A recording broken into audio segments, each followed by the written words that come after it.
jump in motocross news.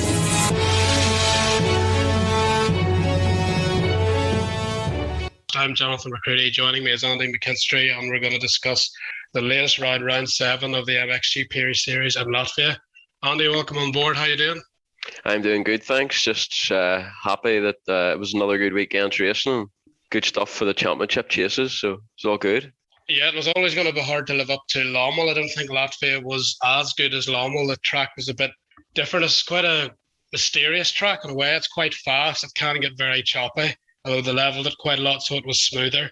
But the riders then said it was still very challenging because of the hard base of the soil, and we saw quite a few mistakes. The ruts were tricky coming off some of the doubles as well. So it was quite an awkward track it looked to race, especially when you're trying to race somewhat on the limit with a lot of intensity.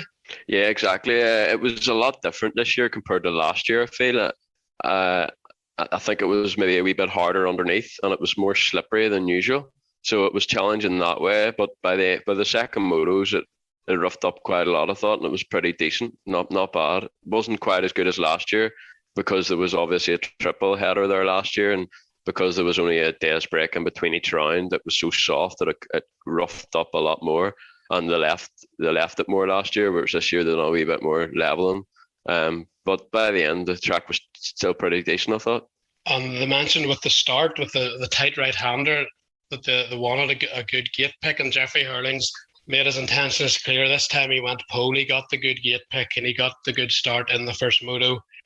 Once he got past a very aggressive Horgrou Prado on lap 1, Herlings cleared off. He had Geiser behind him just a couple of seconds early on, and eventually ran out to a 10-second win.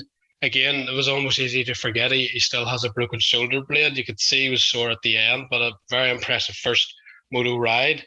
Second moto, I think to be somewhat similar. He got a decent start, not quite as good, but he worked his way into second once Febvre went down.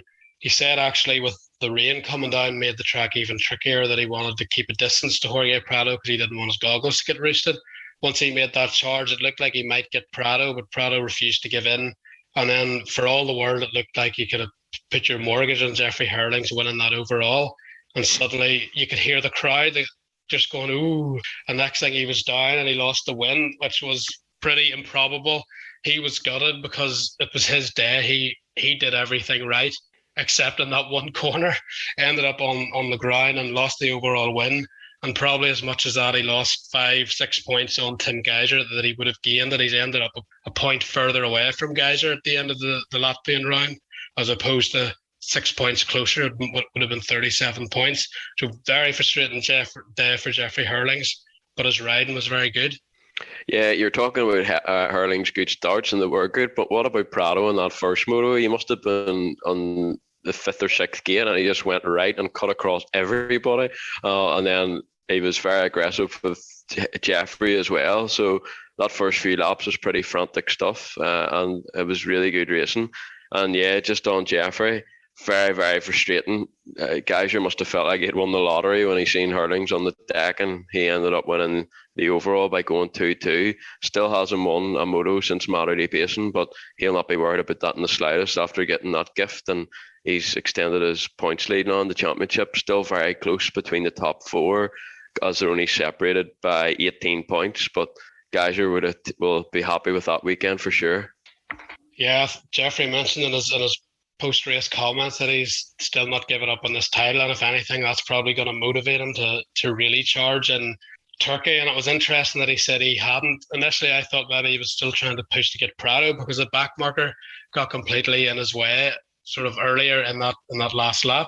But he said he'd actually decided just to accept the second, so it makes that crash even more frustrating for him. But you mentioned Horgrou Prado there, had shades of Dylan Ferrandis, so that he did to Herlings off the start years ago in France, the way he came across everyone out of the gate in the first moto. He is a stubborn, determined wee rider. He rides really, really precise, but his will to win is huge, and his ability to grit his teeth and get the job done, as we saw in the second moto, pretty impressive under the pressure of Herlings. But that first moto, he gave it to Herlings, nearly put him off the track on the first lap, And then he done the same. He done the same to Antonio Crowley as the Carney teammate. Crowley was not happy. He shows he knows how to deliver an aggressive pass back, and he put it to Prado, and then looked back at him as if, "What on earth are you doing?" Whenever he got into third, but Prado then rebounded from that, took the whole shot, I think, again in the second moto, made the most of Roman Febvre's mistake, and he said he was waiting for Herlings to charge. Herlings did just that, a wee bit like Fernandez in the MA a few weeks ago with Tomac, and Prado held on. Really impressive again from the young Spaniard. He's saying his health's coming back, and I think we can see that by the way he was able to fight and push hard in the last couple of laps there against Jeffrey. Prado's, I know he lost a couple of points to Geiser in that first moto. He said he didn't have the rhythm, but he was still fighting hard with whoever. He doesn't care who he's racing. He's going to do what it takes to try and win. And I think he's going to be very strong in the second half of the season because he has a month to prepare himself, get physically even better. And he's going to be a big threat, I think, to Tim Geiser, especially with the starts back on point as well. Yeah, in that first moto, I would love to know what the Austrians and what the Carly were thinking with Prado's very, very aggressive move with his teammates. I'm sure they would have been pulling their hair out because they could have been on the deck very, very quickly if things go wrong. But with the way that'll all be a distant memory now with the way Prado rode in the second moto. You know, sometimes I feel like if Prado gets past, he maybe loses his rhythm and then he can't quite find it again for whatever reason. I think that maybe happened to him in the first moto, but when he gets a gap, he's very, very good at controlling that gap, and that's exactly what he done in Moto 2. And with the rain and the track being a wee bit slower, I think that helped him as well. So really, really good end of the weekend for Prado, and to come out second overall, still 15 points, still only 15 points behind the championship, and he's still only 20 years old. Don't forget, he's going to keep getting better and better. So you still can't rule him out for this championship just yet.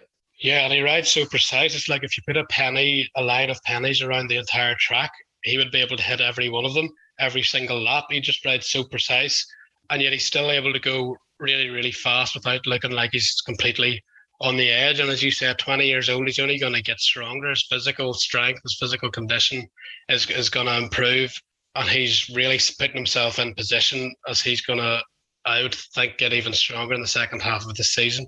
So Prado, massive win for him in the second moto, pretty much beating Jeffrey Herlings straight up. We all saw Prado's comments. He was very agreeable with what Roman Febvre had written about the coverage Jeffrey got of riding in pain the round before, and that was probably a bit of a grudge match between Prado and Herlings that second moto. Prado came out on top. He just doesn't bow down to anyone. He's very confident. He doesn't care who it is. It might be Tony Crowley, Jeffrey Herlings' teammates. He doesn't care. He's going to do what it takes. He's going to shove them off the track as much as he's going to shove everyone else off the track to try and stay ahead. Very impressive by Jorge Prado. But also I think we'll have to say Tim Geiser, what a turnaround from Lommel. He'd been losing points the last two rounds in a row. His championship lead was down to 6 points, I believe. Things were trending in the wrong direction in every way. He hadn't won a moto. Of course, he still hasn't won a moto, but this time, instead of Lommel, where he was just going for it from qualifying, Geiser used his head more. He still had the speed, but he didn't have the risk. And that ultimately won of the GP with the 2-2 whenever Herlings went down on the last lap. Much more mature performance from Tim Geiser. He really needed that to steady the ship. And everybody had I think, coming into Latvia, had the thought of, we need to take advantage of Geiser in a weaker moment. They actually weren't able to do it, even though he didn't win a moto. He's extended his points lead to 13. Great day for Tim Geiser headed into the break. Exactly. The last few rounds haven't gone to plan, and he's been throwing it down the track a bit too much. So I think he went back to his approach to the first 4 rounds where he'd been riding really well, and you could tell he maybe just wasn't riding quite on the edge this weekend and just wanted to get a podium. And, you know, sometimes that happens when you stay on the bike, put yourself in a good position. You have to be there to take advantage of somebody else making a mistake. And that's exactly what happened in that second moto there. You know, even if he hadn't got the overall win, he was going to lose very little points. So either way, it was going to be a good weekend. But in the end, it ended up extra special, taking the overall. And yeah, not showing any signs of weakness after a few tough GPs. He rebounded back really, really well. Yeah, and even with those few tough GPs, the speed was still there, and he was still, bar the Czech Republic, he was still getting decent results within the top 10, 4th, 5th, 6th, 7th, 8th places, which aren't always what he's going to want. But whenever you crash 3 times in a Moto and you still get fourth, you've managed to limit the damage pretty well. So Geiser's bad days, even though they're bad in terms of his crashing and things, the results probably you wouldn't actually know if you looked at the results. You think he's just had 1 or 2 off motos. So he's still having this consistency, and it looks like he's actually learned from it already, which isn't going to make it easy for anyone else, especially Jeffrey Herlings, who he's going to have to start beating Geiser every moto, because if Tim's going to get around a top 3, a top 5 every moto, Herlings isn't going to get too many chances to get big points on him. So he's going to have to be consistently at the front. The other ones have obviously a lot closer in the points. They can afford to kind of take a drop in a moto that they aren't feeling and hope to beat Geiser in the next one. It's not just as crucial for them just yet. But Herlings already has his back against the wall a wee bit, I think.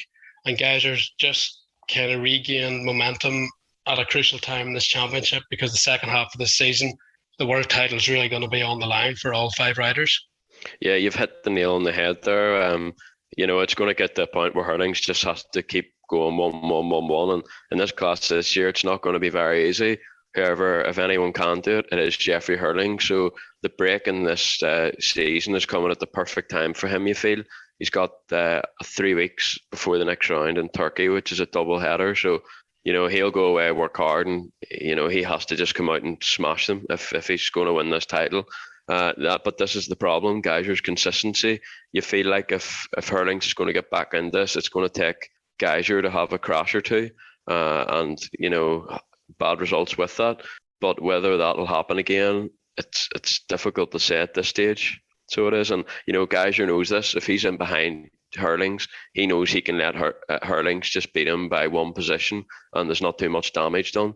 So it will be interesting to see how it pans out, or if Geiser gets a bad start or something like that, because then that's whenever he might ride on the edge, and that's, as we've seen with Geiser in the past, that's when he's vulnerable to a mistake. But in terms of Latvia, really, really good, and if he continues to ride like that with that consistency and strong lap times, he's going to be very hard to beat for this championship for sure.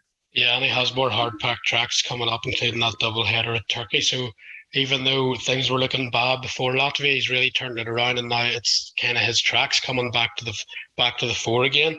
Second place is Roman Fevre. He obviously loves the hard pack coming up, but it's another case of what might have been for Fevre. He obviously won the Grand Prix in Lommel, but just when he really needed to start in Latvia, that first moto start let him down. He was behind all the main title contenders in a track that wasn't that easy to pass on. He got back into 5th place, but it wasn't. He kind of was behind all those guys from the whole time. He just couldn't make that time up. The second moto, he made things right and got the start, and then he had one of those crashes again that cost him the lead and ultimately the win. So Fevre, yet again, you're looking at good riding, decent points, decent day, but it could have been even more. But he's still only 13 points behind Geiser in the World Championship and still everything to play for, so he can't get too frustrated. But this World Championship, in almost every round, you're looking back at Roman Fevre going, he could have won, he could have been on the podium, or another step up on the podium. It's always a case of he's dropped a handful of points at each round so far. Exactly, same old story. Again, the speed is certainly not the issue. Speed's no problem to win or at least be in the podium. So to finish 4th overall, probably a little bit disappointed, but he needs to look at the positives. He's second in this championship, only 13 points behind, loads to play for, plenty of GPs to go. So he just needs to stop the silly errors. Maybe is it concentration? Is he pushing too hard? Whatever it is, that's what he needs to try and cut out. He even made a mistake at Lommel, but lucky enough that didn't come back to bite him, and he still won the overall. But this week it did, and he ended up missing the podium because of it. And it's a shame, because he was riding really well in that second moto, and it looked like he could have actually took the win. So again, just the crash costing him, and yeah, that's what he needs to cut out really. And if he can do that, 13 points between him and Geiser in this championship is very, very little. So it's still open in that respect. Talking of frustration, Tony Crowley yet again won decent moto, top 3, good ride at the end, passing Prado as we mentioned in a pretty aggressive battle to get 3rd in the first one, but a 7th in race 2 after a crash while running 4th. It means at the start of the season, Crowley had been in the top 3 every moto. From Russia, obviously, he had the DNF, but when he was running 2nd, and he 3rd in the first moto, 1st in Britain, and a 3rd Italy 2/3, and then from the Netherlands, he's been 6th, 7th, or 8th in a moto, as well as getting on the podium in the other moto of all those last 4 rounds. That's not quite a usual in Tony Carolli, and he's thrown away quite a lot of points in each of those relatively bad motos, and it's starting to become a trend now. Yeah, the first moto, I felt like he rode really well to come home in third. Good, steady, consistent ride. But that second moto, uncharacteristic mistake, and it seemed like he just never really recovered after the wee crash. Not a typical Antonio Crowley crash, he just got the bumps wrong coming into the corner and then just lost the front at a slippy area. And from that, he got back up to 6th, but still a long way from the Antonio Crowley that we know. So disappointing, but similar to February, just needs to look at the positives. Only 18 points off in the championship chase. And, Carolli, he's probably one of these riders that'll benefit from this break the most, being almost 36 years old, that he can go away and recharge the batteries now, do his work, and hopefully come back out swinging in Turkey. Yeah, he's got to be frustrated, and I'm hoping this isn't a kind of trend that's going to continue on where Crowley just can't get into that elite rhythm every single race. Lommel and Latvia are two of his best tracks usually, and he's had a 6th and a 7th there. Again, he said he couldn't quite get his rhythm. He actually did well even to get back to 6th in Latvia, because for a while it looks like he's maybe going to be around 8th or 9th. But it's that edge that he had at the start of the season, where he had kind of the speed of everyone or more, it looks like that intensity at the start of the races and getting that elite level rhythm, sometimes he's just struggling with that in the last few rounds. So maybe this break will do him good. You wouldn't know. Maybe he's tweaked that knee again and he isn't able to do the training or get the bike time he wants to have. So a month off for Crowley probably will do him a world of good, because he's lost a few points to Geiser that he probably wouldn't have expected to over the course of these rounds, despite what happened to Geiser at Lommel. So Crowley probably want to hit the reset button here and charge again for Turkey.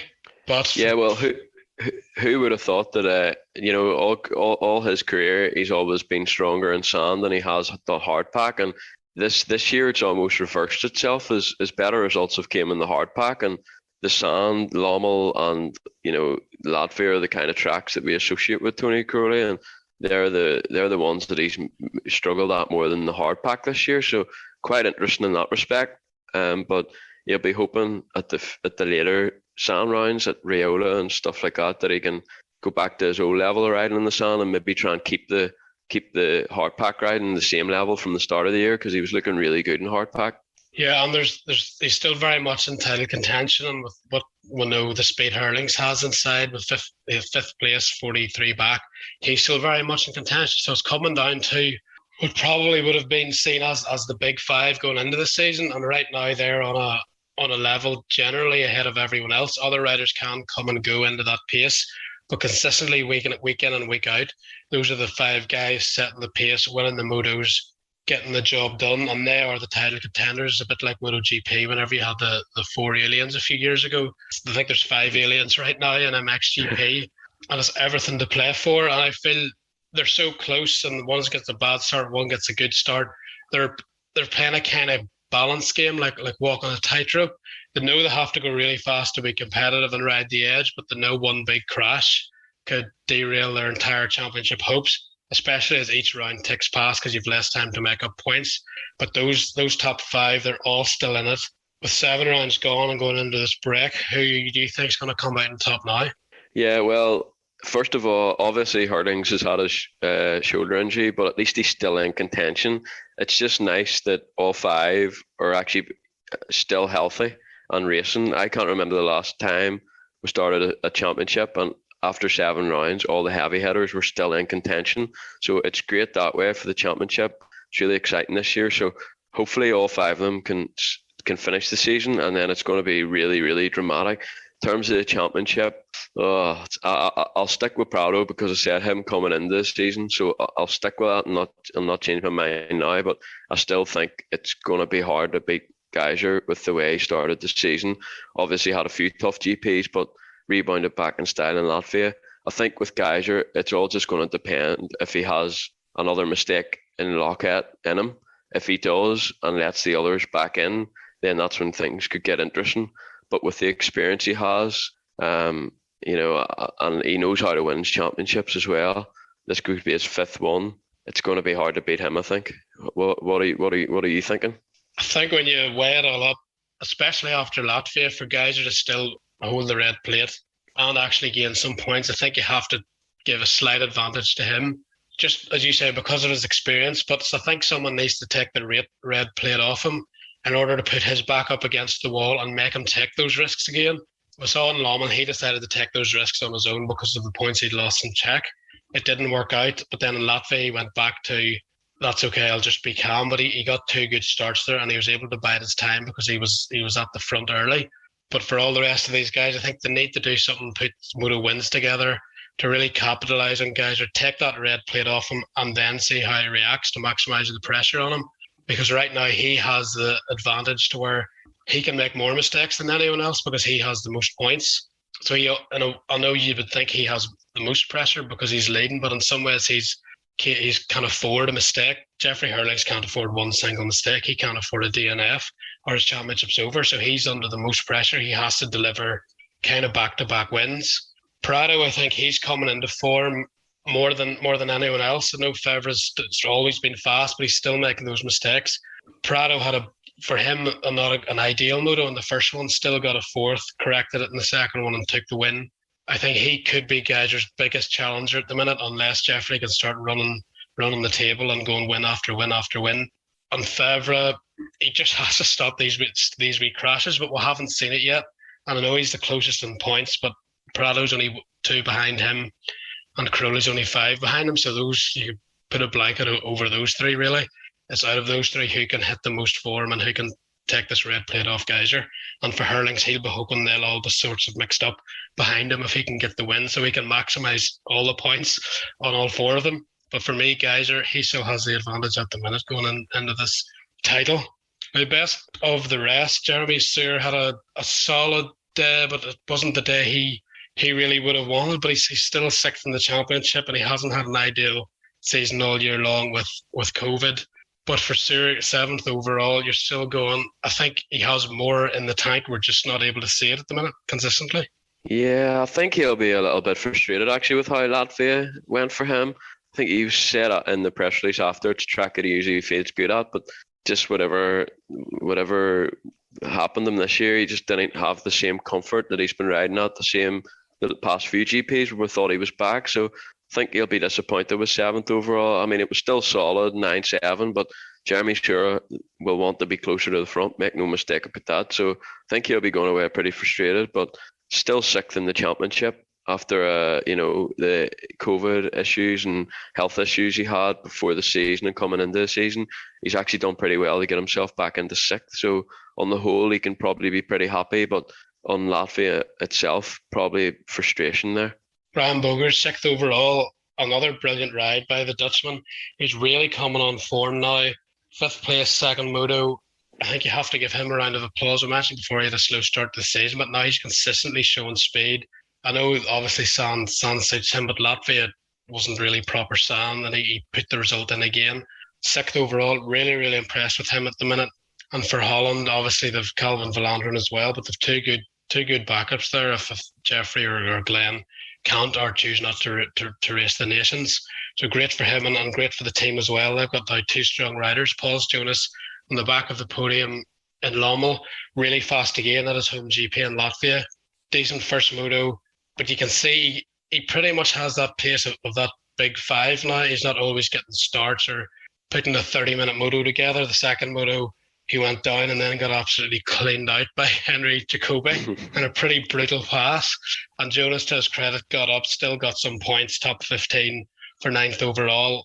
But I think the thing he's going to take away is that his pace is consistently fast for that top 5 or 6 every week now. Yeah, Bram Bodgers, a round of applause. Very, very impressive. 6th overall, 10-5. I believe he was running the Airshock this weekend for the first time. I know that's been a big thing in America. A lot of riders run it, but in GPs not so much. But Bodgers was running that this weekend. So between that and the good feeling he obviously had with the track, really, really good. So he'll want to keep this going heading into the second half of the championship now.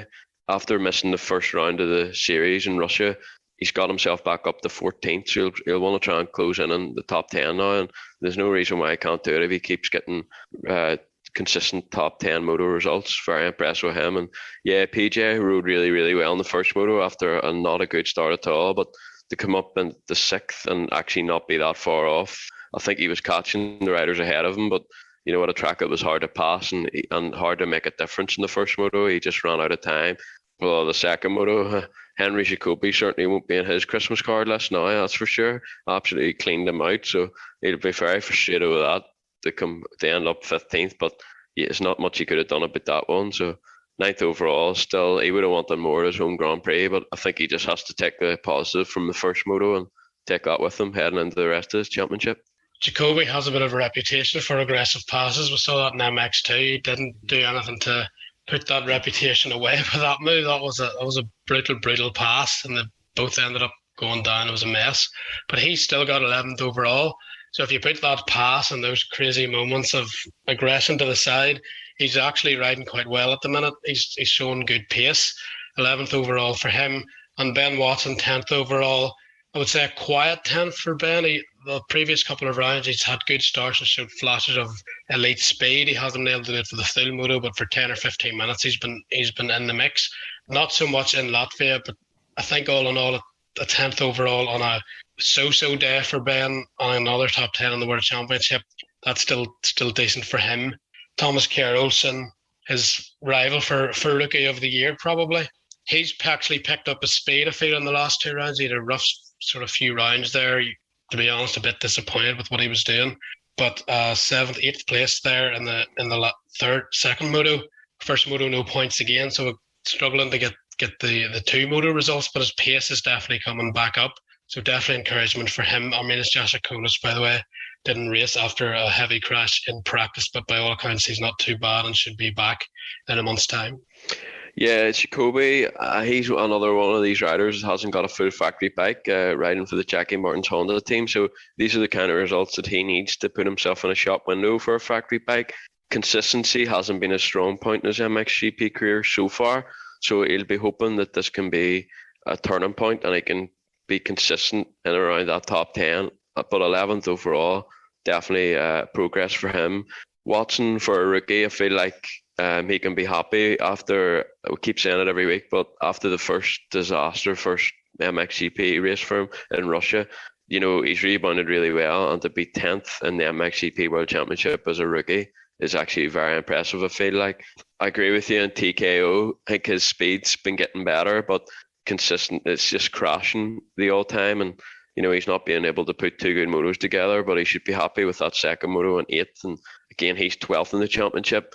If coming into the season, you probably would have put more expectation on Carrollson to be Rookie of the Year. So from that perspective, Watson's doing really, really well. But one rider I'd like to touch on, he never actually got much TV time at the weekend, but thought Alessandro De Pino went under the radar quite a bit, actually. And at a track you wouldn't really associate with him, but for him to go 8-9 on the McCready KTM and get 8th overall, I know he started the season really well, but last few races haven't went so good for him. So for him to go 8th overall and maintain 9th in the championship, I feel like it's a very good weekend for him.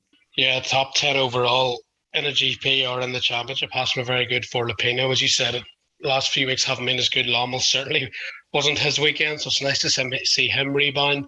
And as was mentioned, there's more hard pack races coming up now for him, and he always excels there. Definitely encouragement for Alessandro De Pino. He's having a very good year. Even if he isn't in the top 10, his speed still isn't too bad aside from Lommel. And anytime you're in the top 10 in this class on a non-factory machine, you have to take your hat off. So to him, Alessandro De Pino, I think, is having a really great year. And Crowley actually mentioned that he will be doing the Destinations this year because he has a competitive team. Obviously, Guadagnini in the MX2 class, but Alex Pino, he's upped his game this year on a consistent level, and it's filling Crowley with quite a lot of optimism for what they can do at their home Destinations, potentially even go for the win. But I would say a podium definitely within their reach, thanks to the likes of Lupino really having a good season. So it's great for Italy to have, and Crowley to be able to maybe go out with a challenge for the Motocross Nations. Absolutely, and they've even got a pretty good backup this year. You know, if touch wood they don't, but if like say De Pino was to get injured and miss it, they could call up Lapucci, somebody like that, or even Monticelli. So it's been a long time since Italy have had this depth. So it's good to see Crowley get behind the Motocross Nations this year. And yeah, they're not going to be favourites for the win, but certainly underdogs going into the event. And who knows, with that home crowd behind them, they could surprise a few people. And Glenn Coldenhoff will move on to him. Not the most positive races for him again, not entirely his fault, but a DNF second moto. He's had a rough 2 rounds at 2 tracks. He probably thought he could have really sparked a title challenge. He was within touching distance of getting into that title challenger zone 2 rounds ago, and it's really fallen away for him. You have to feel a bit sorry for Glenn because he was just really beginning to go on that Yamaha, and the momentum's been totally taken away from him again.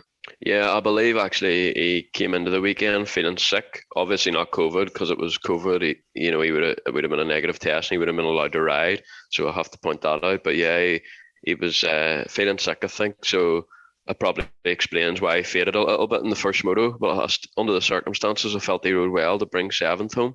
And yeah, second moto DNF, just unfortunate. But yeah, you'd expect him to be a wee bit closer to the top 5 maybe at a track like that. Of course, he's won there before and he was strong at the Nations there too. But when you're sick, you're sick. And he'll be happy there's a break now to recover from that and focus on the rest of the season.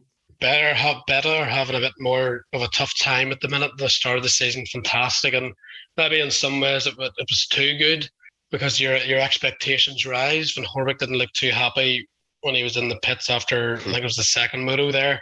But you probably have to expect this with a new manufacturer. Riders make mistakes, the manufacturers doing with a new bike are going to have ups and downs as well. Overall, though, you still have to say they have been very good this year, but we're just seeing a wee bit of a turn in fortunes for this new manufacturer in MXGP. Yeah, it looks like their issues are all sound related. In the hard pack, Jeremy's been performing really well and the bike's been good. But if you look at the results, Oz, Lommel and now Kegums, it seems to be the sounder of the conditions where they're struggling for whatever reason. So maybe during this break, plenty more laps in the sun, and hopefully they can improve the bike in those kind of conditions for the future. Obviously, there's not too many sand races left, but it would be good if they solve that problem for the future, because obviously in MXGP you need to be good in both sand and hard pack. So hopefully they can get that sorted out, and keep having strong results in hard pack as well. Anyone else catch your eye? Tom Cock 14th, thought was very good. Kevin Strybus 15th, definitely a big improvement for him. He's been struggling lately. And Alberto Ferrado, another solid 16th. He's beginning to feel his way into this MXGP class. So I thought those three had pretty strong results. So it's nice to see them starting to get towards their potential again, especially with Strybus and Ferrado. Yeah, Tom Koch really was very impressive, actually, I thought, especially in the second moto. 13th in MXGP is good going on the Kozak KTM, so he can be really happy with that, the German, and hopefully he can be a regular point scorer now. And yep, Strybus, after he would have wanted to completely forget about Lommel, it was a disaster home GP for him. So again, starts are his real weak point. I mean, he's coming from outside the top 20 all the time, so to get up to 14th and 16th wasn't too bad. And Ferrado in the second moto was very good with 12th, so not so bad. It's just a pity Calvin Vlaanderen, he had a lot more speed than his results show. First moto, Olsen crashed in front of him, had nowhere to go, and the bike was too damaged to continue.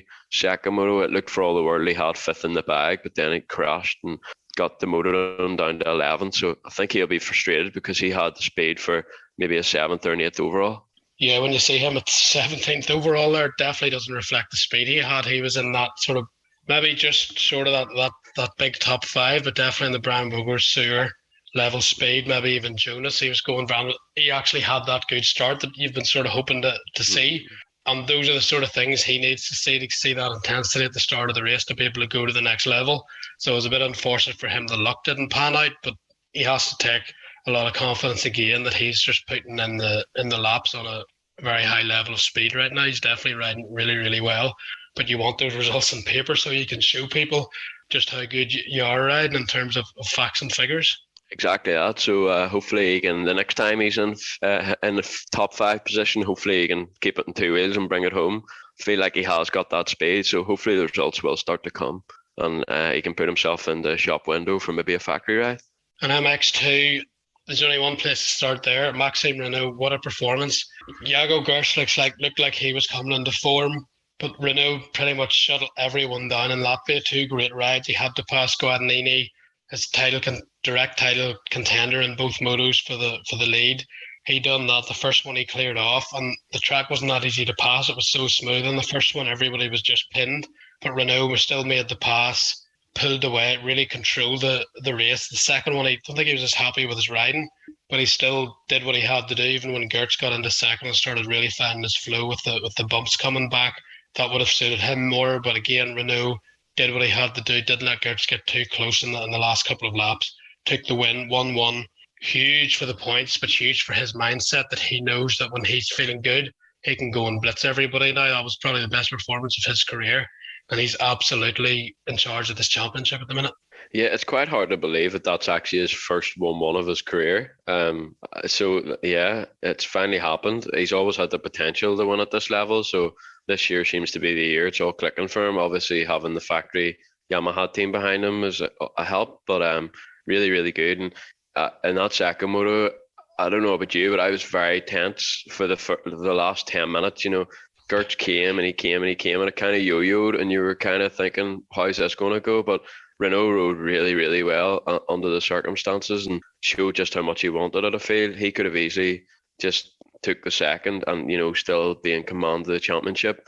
But he wanted to say, nope, I'm the man, and you're going to really have to push to beat me. So big up to him, and rode really, really well. And if he keeps riding under that pressure with the same kind of speed and temperament, he's going to be hard to beat now with this 34 points advantage. Yeah, 34 points over Guadagnini and 36 over Iago Gertz, who you thought probably would have taken actually points off Renault if this week, especially with being more sandy.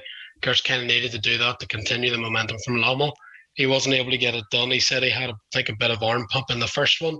As I mentioned, we saw the speed he did have under the hood at the end of that second race in Latvia, but it was a case of a wee bit too little, too late for Gertz.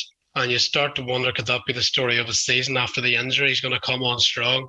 But with Maxime Renault limiting these bad days so far, of over a 30-point lead, Gertz is going to have to start going 1-1, I think, and really putting the pressure on Renault. Renault obviously hasn't won a world title before, but now there's Gertz. So I don't know if there's a massive advantage for either rider there. The main advantage right now is in the points, and Maxime Renault has that. Yeah, it's quite worrying that this isn't the first weekend that Gertz has complained of arm pump. During his career so far, I can't really remember too many times him having an arm pump complaint. So that is quite worrying because it's costing him, especially in that first moto, only to get up to third. He needed at least second in that, I feel. You know, if he did, he would be second in the championship right now. But as it is, Guadagnini clings on to second. But Gertz riding isn't necessarily the problem. It's more the arm pump and his starts, because he has got the speed to win. But, you know, as everyone knows, you need to get out of the gate. So that's that, along with the arm pump, slightly worrying. It's going to get into a stage now where he just has to rack off the moto wins if he's going to close this points gap. Guadagnini had another bad day in the sand at Lommel, but I was really impressed with how he rebounded again. Yes, the last time he was able to get the win. This time he got the 2 hole shots, couldn't quite close the deal on the win. But third overall, 2 top threes, a second and a third. I think that was very impressive. And again, each time you kind of go to doubt Guadagnini with his being a rookie and no experience and having a pressure of a title fight, he's able to come back from a bad day really well, and he's done it again in Latvia. So although he didn't win, I think definitely a big well done to Matteo Guadagnini. He's shown a great heart and determination and mentality to be able to stay in this World Championship battle. Yeah, he's been a breath of fresh air this year, really, as a rookie, hasn't he? I don't think too many people would have predicted after 7 rounds he'd have as many wins and as many podium visits as he has had done. So, you know, after Latvia, I think you would have expected Gertz to be in second in the championship, but Guadagnini, you know, he didn't lose any points, going 2-3, and he looked really, really comfortable. After Renault passed him in the first moto, I actually thought Renault was going to leave him for dead, but I think Guadagnini was quite smart, started following some lines, and actually at the end he started to catch Renault again. So he's starting to improve his racecraft as well. In the past, maybe he's just, you know, give it everything he had and not really thought about tactics or anything like that. But as elite riders, you need to have a good strategy too. So, and if someone's quicker than you, it's important to learn from them. So, really, really impressive stuff. Another podium, not bad at all for a rookie. Yeah, he's doing really, really well this year. It's just if you take those two sort of rough sand races out, he would be right there in the championship. So it's small margins, of course, but he knows what he has to work on because everything else looks like he's on point already to be a world championship contender. And with a lot of hard pack races coming up, obviously Renault's good in that as well. But Guadagnini, you can't rule him out of a few more race wins, and you never know what will happen with the points if Renault has a bad moto or a tough GP. So Guadagnini, definitely you have to count him in there. But Tom Vial, fourth overall, he's inching his way back to the real Tom Vial. He's obviously not 100% yet. Didn't get the starts we're accustomed to getting him. He did lowly-ish qualified in 14th, which isn't usual for him, so he didn't get those starts that you normally see. And as we mentioned, the track wasn't the easiest to pass on, but Vial got his elbows out. They bullied his way past Renee Hoffer, his teammate. Again, these KTM guys aren't afraid to run it in hard on their teammates. But Tom Vial, fourth overall, has to be happy with that, making progress, and now a month break to really fine-tune his game again and get back to the Tom Vial we all know. Yeah, I feel like Vial went under the radar at the weekend, actually. Yeah, I mean, he had two solid motos, but when you look at the overall, he got fourth. Positive weekend and a step in the right direction. As you said, not the Tom Vial we all know after his impressive World Championship last year, but he's slowly getting back there, and the next step for him, he's probably going to be 100% now in Russia, which is a positive. He's needed to get back to that, and if he is, there's no doubt he can battle right at the front, and he's under no real pressure now as well, so he can just go out and have fun and enjoy himself, and I'm sure we'll see him at the top step very soon. Yeah, his hope is probably designations again to get some sort of title this year, so no doubt that'll be a big goal for him to be right back into his main form for that. Another Frenchman, but on a Yamaha, to make it 3 Kamei Yamahas in the top 5. What a season they're having. Must be absolutely buzzing. Thibaut Beneston, 2 good rides. I think he said he had a rock on his collarbone, hurt him pretty bad, but still 2 solid rides. He had a lot of speed in the first moto. Looked impressive again. The sand, obviously, again, not Lommel, but still sandy-ish. He's shown he can run the speed there. Another top 5 overall for him with the hard pack coming, as we've mentioned before. Look for him to start knocking on the door of more moto wins. Now we've had a couple of sand GPs out of the road, but his whole game is really starting to improve. He's becoming a very well-rounded rider, I think we can say, after these last 2 sandier races. And 5th overall for him, he has to be happy with that because he's 2 very quick teammates, which can't be easy whenever you're getting 5th in a GP and you're the 3rd of 3 riders in your team. But he's knocking on the door. He's shown he has the speed and he wants to be a contender, and he doesn't have that much patience about waiting about. He's prepared to be a top rider this year, even if he's a rookie, especially with seeing what Guadagnini's doing. But I think you have to say Thibaut Benesson, he's starting to build consistency as well as speed this season. Yeah, you mentioned it was 3 factory Yamahas in the top 5, but there was actually 3 French riders in the top 5 too. So whatever they're doing and giving the riders in France, it's certainly working out with the talent emerging from there. And yeah, Benny's talent, it's good seeing him grow as a rider in MX2. Let's say you can tell he's getting better and more consistent every round, really. So as a rookie, to work himself up to 5th in the championship, and he's a type of rider in the past that's maybe been a slow burner in a championship. He's won the MX125 and EMX250 titles, but it was always in his 2nd or 3rd year. So for him to be this strong and this fast and so good already is very, very encouraging for the future. I think he's definitely going to challenge for an MX2 world title. If not next year, then the year after, you would think.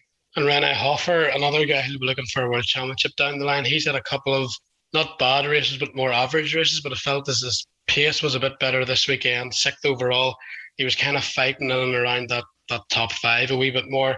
He has to be pretty happy with his progress after Lommel. Yeah, exactly. These are the type of tracks that aren't really Renee Hoffer tracks, and these are the ones that he needs to improve at. So that's definitely a step in the right direction. I think he'll be happy enough with 6th overall, and he'll be one of these riders that's buzzing to get into these hard pack conditions again. Don't be surprised to see him on the podium in the hard pack with the type of tracks coming up.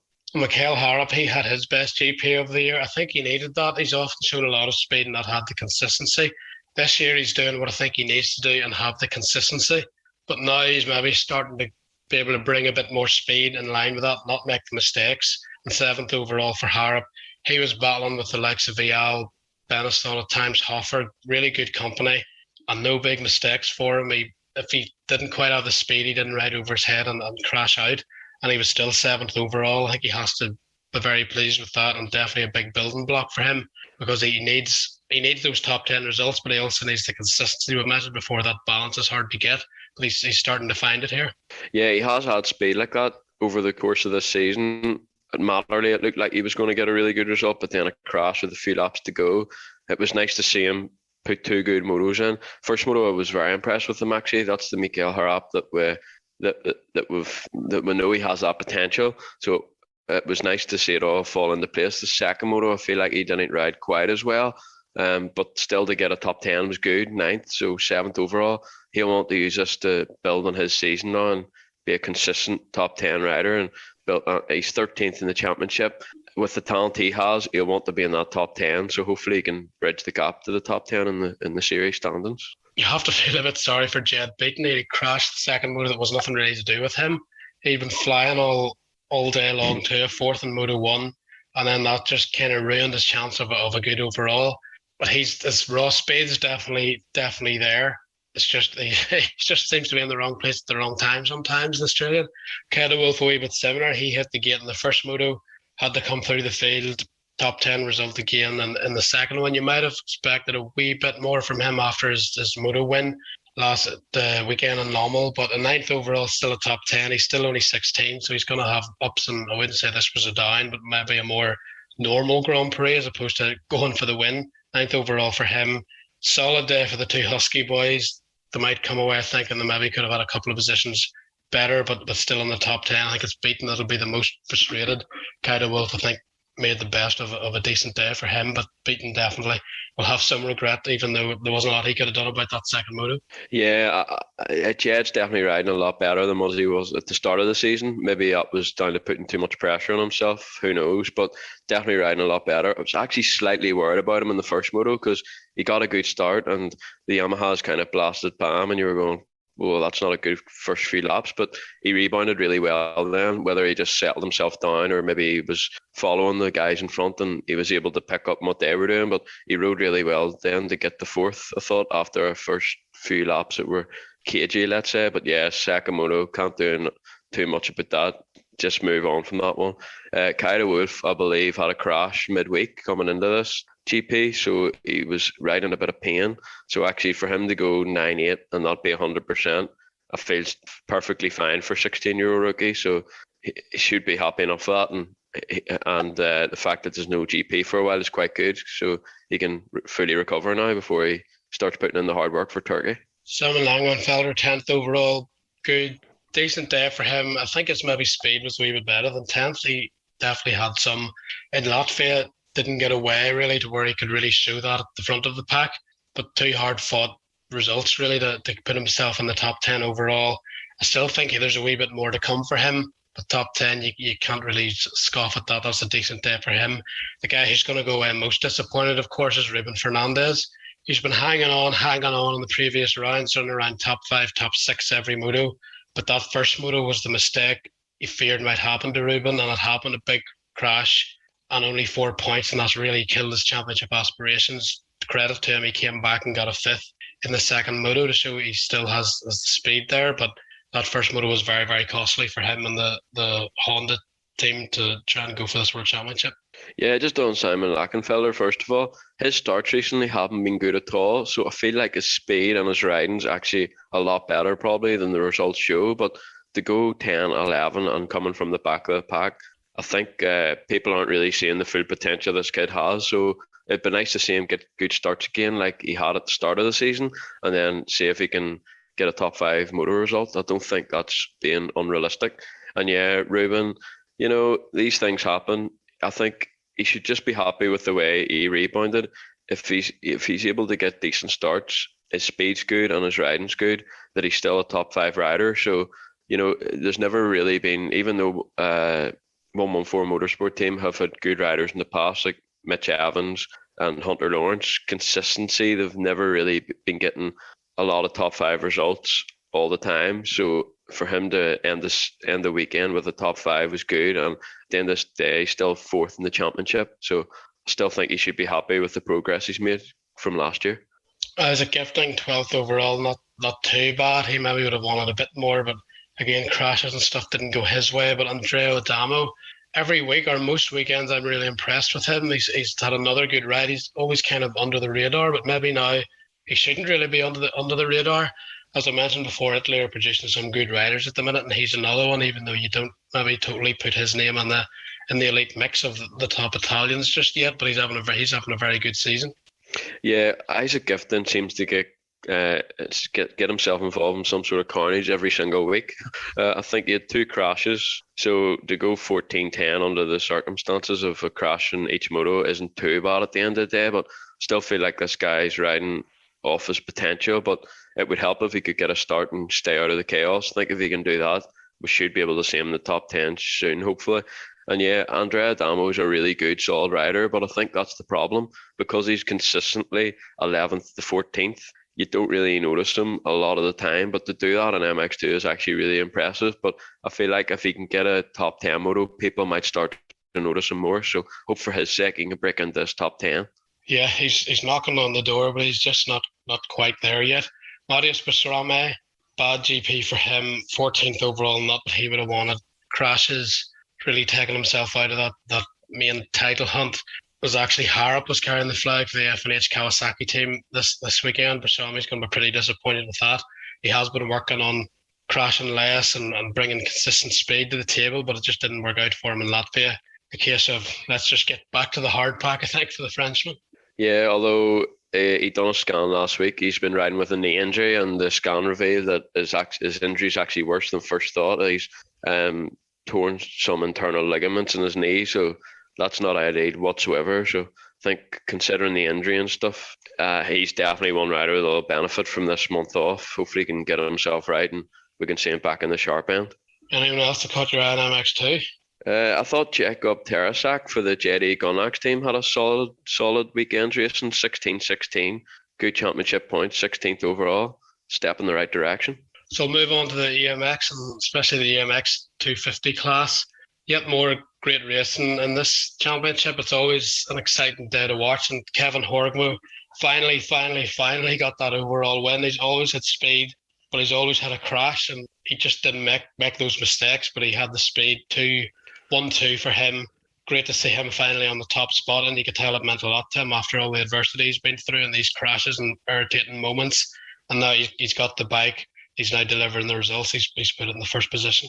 Yeah, it's kind of hard to believe that this is his first EMX 250 overall win, actually, but finally it all fell together and he got that win. I think everyone knows he has a talent to win at this level on a regular basis, so he'll be hoping this can kickstart the wins for him. Championship's still going to be tough at number 24, and he's 24 points off the championship chase, so he's still in with a shout, but you feel like it's going to take a big mistake from Lapucci to open the door. But I think Horgrou can be happy with his season. His speed's been good, and he's been consistently pretty good.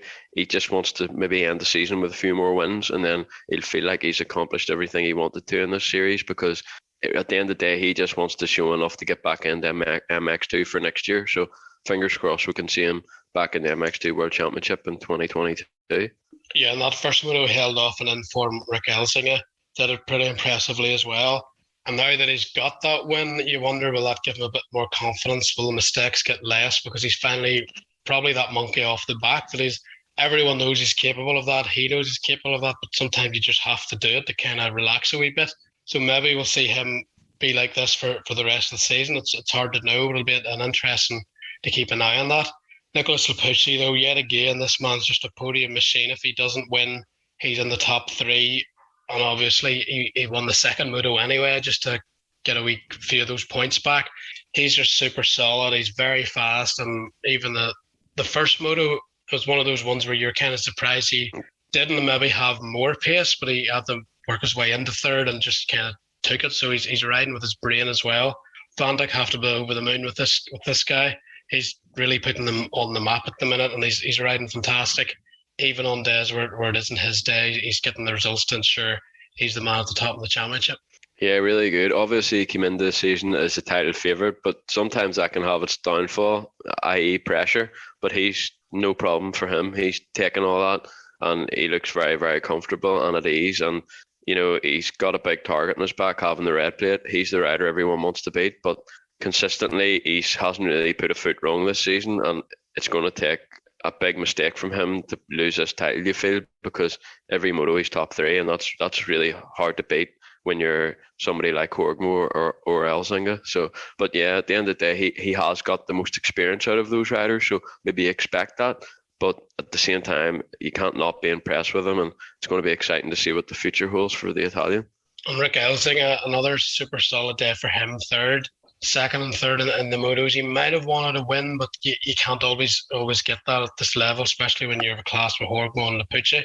I feel those 3 guys are really starting to become the main men every week. They're the guys to beat. The one rider that's probably up to pace to that level now is Liam Everest. He was leading the first race, had a crash, and then mistake again in the first corner of race 2, and then another crash. Just not going his way in terms of results, but I feel like speed-wise, he's the guy that's elevated himself to those top 3. Although Iago Martinez, 4th overall, might want to argue with me about that. He was very good again with 2 4th places.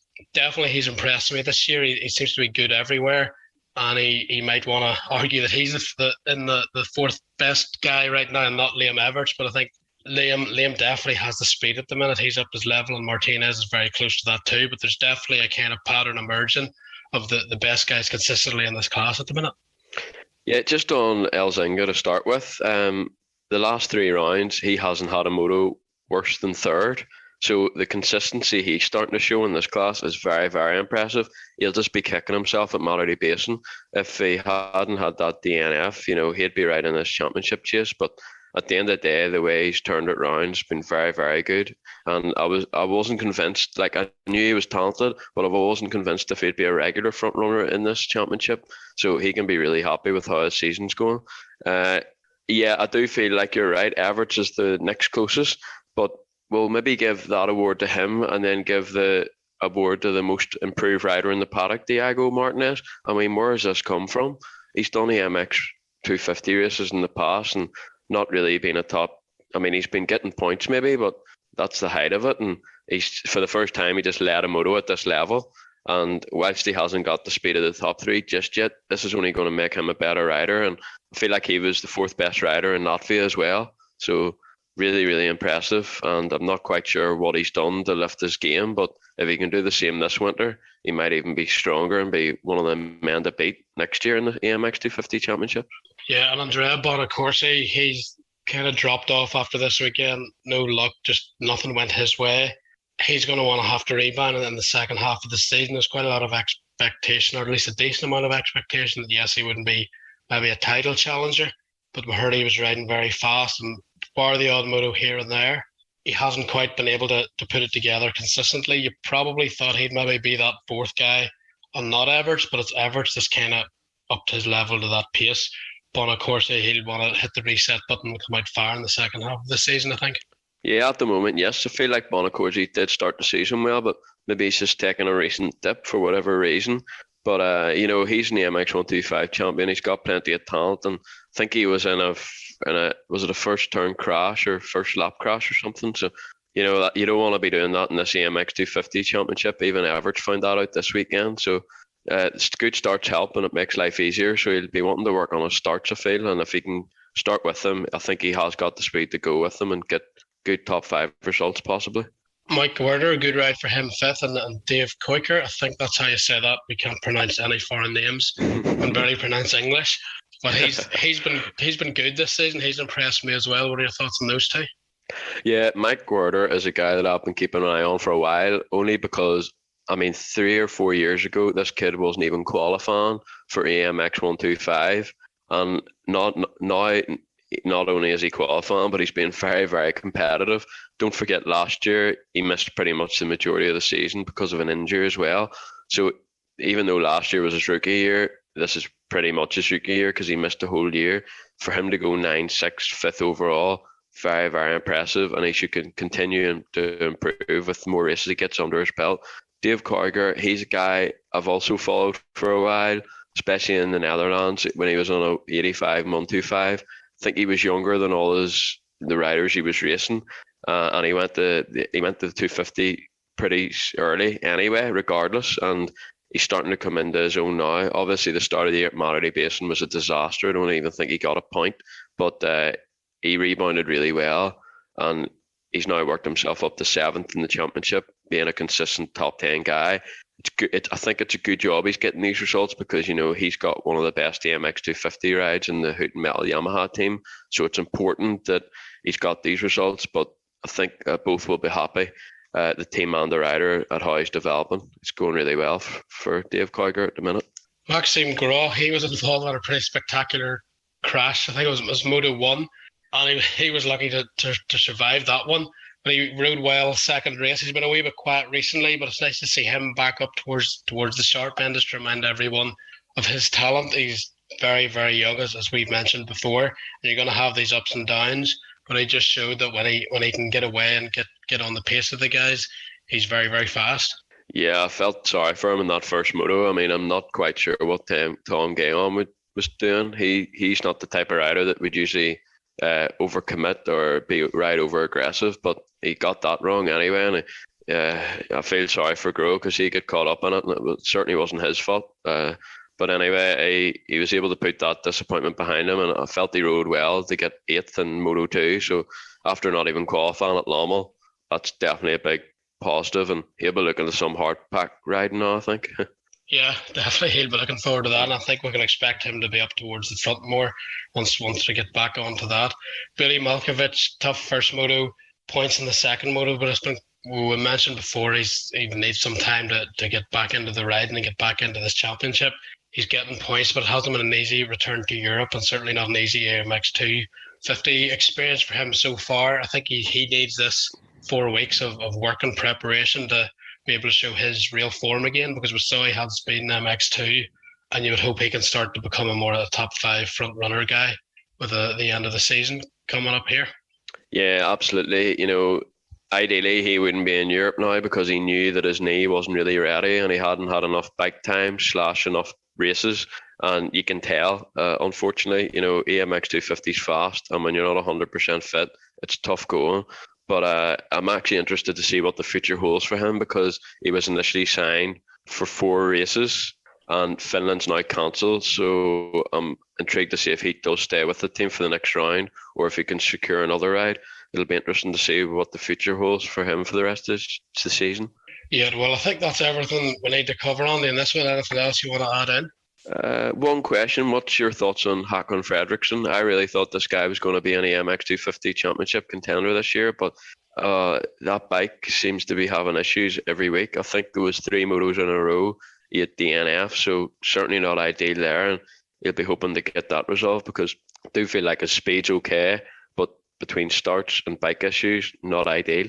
Yeah, it's been a tough go. I would have thought, I don't know if I had him down to win necessarily the championship against a guy like Lapucci or even Horgrou. Would you expect him to be in that top 5 mix?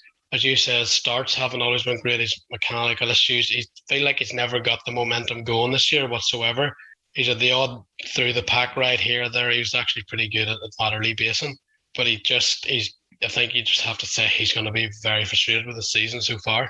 Yeah, I think you're right. Fingers crossed they can turn it around. He can be up there, because last year he was a breath of fresh air really in that class. So it's quite sad to see him not right at that level again. Hopefully they can sort it out.